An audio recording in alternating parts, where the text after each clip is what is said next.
Classical neuroscience often frames consciousness as an architectural state.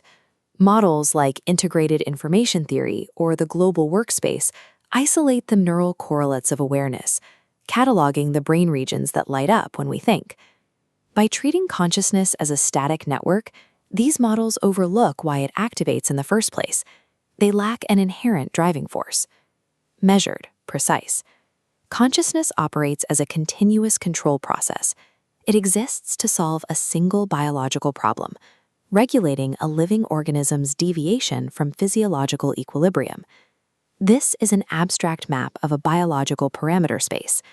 That central stable point is E0, representing the ideal homeostatic set point of a living system. The second point moving away from it is E of T, the organism's current physiological and neural state at any given moment. As the current state drifts from ideal equilibrium, a literal tension emerges in the system. We measure the magnitude of this deviation as delta E. Delta E is not an abstract concept. It provides the quantifiable thermodynamic fuel for subjective experience. The further the system pulls from equilibrium, the greater the biological strain. By tracking this strain, we can formally derive how raw biological deviation is kinematically transformed into structured conscious drive. Shifting our focus to dynamic kinematics explains the features of conscious experience, its inherent urgency, and its strict directionality. In a complex biological organism, the equilibrium state E0 is never a single number. It requires the simultaneous regulation of a massive array of interconnected physical needs. This multi-organ state tensor tracks variables across the body: blood pressure, glucose, temperature, oxygen. To understand system strain, we calculate the distance from a baseline matrix of perfect balance. The brain continuously computes this distance, condensing this multidimensional data into a single scalar value, delta E. This scalar value gives us the mathematical formula for primary feeling. Feeling at a given time equals a systemic sensitivity constant multiplied by delta E. Lower-level neuroanatomical structures, specifically the brainstem and the insula, are dedicated to constantly monitoring this magnitude. A mathematically large deviation creates strong, urgent affect, what we experience as sharp pain, intense hunger, or panic. A small deviation yields the mild background hum of bodily presence. But an alarm system is rudimentary. A scalar value dictates intensity, but it cannot formulate a goal, prioritize a sequence of actions, or visualize a solution. Pure feeling is the scalar detection of biological error. It provides the necessary fuel for consciousness, but it completely lacks the structural direction required to generate true conscious drive. This presents a distinct engineering problem for the organism. Knowing the magnitude of your pain does not tell you the direction of your escape. The brain translates that scalar magnitude into a multidimensional spatial gradient. This topographic landscape represents neural state space. Peaks are high biological strain, valleys are relief. We calculate the gradient of deviation. Vector arrows map the steepest path of descent, pointing the system toward equilibrium. This calculation generates conscious drive, which encompasses attention, intention, and action readiness. Mathematically, this drive equals a sensitivity constant multiplied by the spatial gradient of delta E. This specific computation maps directly to the cerebral cortex. The cortex organizes the raw scalar alarm generated by the lower brain into a structured spatial flow of commands. We can observe the necessity of this gradient in patients with unresponsive wakefulness syndrome, historically known as a vegetative state.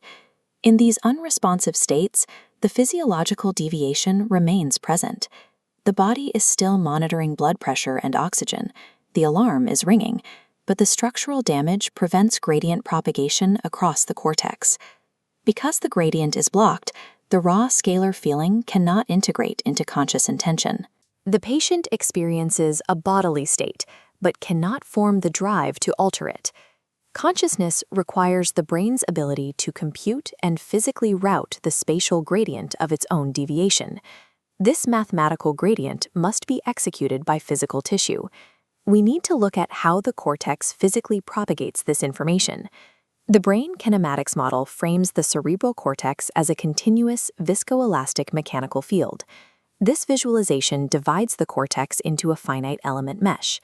Inside each element, local neural strain flows in the exact direction of the calculated gradient. The speed and efficiency of this flow depend on the local viscoelastic conductivity parameter, which measures how easily the neural tissue physically allows the strain to propagate. The propagation moves through two distinct axes. First, vertical phase flows move up and down, communicating between the distinct anatomical layers of the cortex. Simultaneously, horizontal phase flows travel longitudinally, routing information across broad cortical pathways between different regions of the brain. This visualization shows the unification equation for total cortical strain.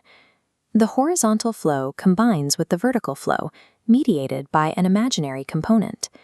That imaginary component mathematically represents a phase-shifted coupling.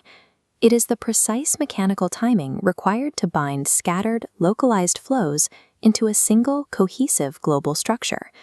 When these local strain elements achieve global phase coordination across the cortex, full consciousness mathematically and visually ignites. Subjective experience is the literal physical propagation of continuous mechanical strain balancing across a viscoelastic neural continuum. The Brain Kinematics Model aligns seamlessly with Carl Friston's predictive processing framework.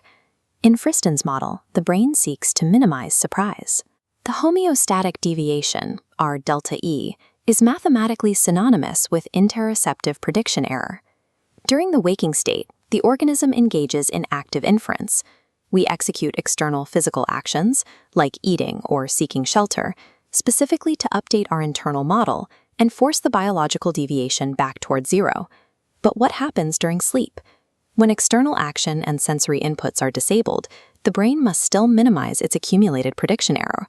This leads to the mechanics of dreaming. A dream navigates an internal strain landscape, driven by unresolved strains of the waking day. The deep gravity wells are memory symbol attractors. They represent encoded memories that possess the geometric capacity to resolve emotional imbalance. When we experience a sudden, erratic scene transition in a dream, we are watching the kinematic vector field seek the path of least resistance from one memory attractor to the next. Dreams are not random neuronal discharges. They are highly organized gradient descent simulations. Whether we are awake and acting in the physical world or asleep and navigating memory, the system shares a single identical imperative: minimizing deviation via directed viscoelastic flow.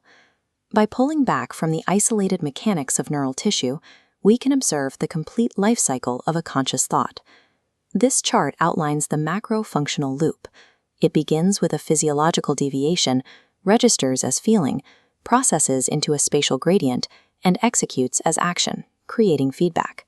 A dynamic vector field continuously flows through this cycle, keeping the biological system tethered to equilibrium. This framework unifies active inference, interoception, and continuum mechanics under one strict mathematical roof. It maps the evolutionary progression of the mind. Primitive biological deviation yields raw scalar feeling in the lower brain, while higher-order cortical integration produces directional vector drive. Consciousness is a dynamic control system parameterized by viscoelastic mechanics. Subjective experience is a kinematic necessity. It is the mathematical calculation of distance from equilibrium, forever driving the organism back toward life.